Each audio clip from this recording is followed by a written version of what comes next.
nakakataka part na ganito.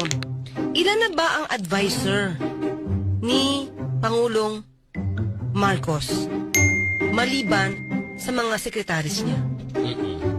Ibig bang sabihin nito, partner? Ayoko kasi maging nega, partner. Di ba pag sobrang dami mong advisor, para lumalabas, wala ka talagang alam. Di ba? Ang dami mong advisor, tapos may secretary ka pa, tapos may UC ka pa, may ASI ka pa, and everything.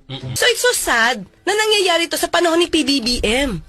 So I hope, di ba, sana ito, makita ni PBBM. Daan ng korupsyon. Yes, I agree. Ang MIF oras na makuha niya ang kopya ng bill. Ay, talaga? Eh, siyempre, teka kasi lang, hindi niya nababasahin? May pirma na lang siya basta-basta? urgent nga. Urgent. Oo. Urgent.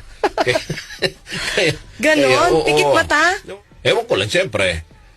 Babasahin pa yan ng Pangulo bago niya ito pipirmahan. Oo, dapat ganun, partner. Diba? Dapat basahin niya pa. muna. Hindi naman pagkabigay sa kanya, pirma na agad. Ano yun? Babasahin pa ba ito?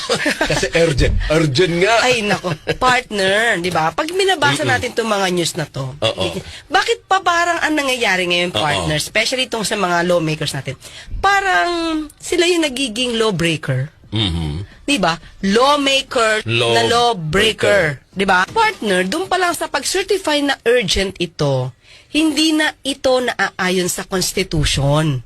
Kasi mag-certify ka lang as urgent at pwede madaliin kapag ka meron tayo, pag may public emergency or yung kinakaharap mo na yung calamity.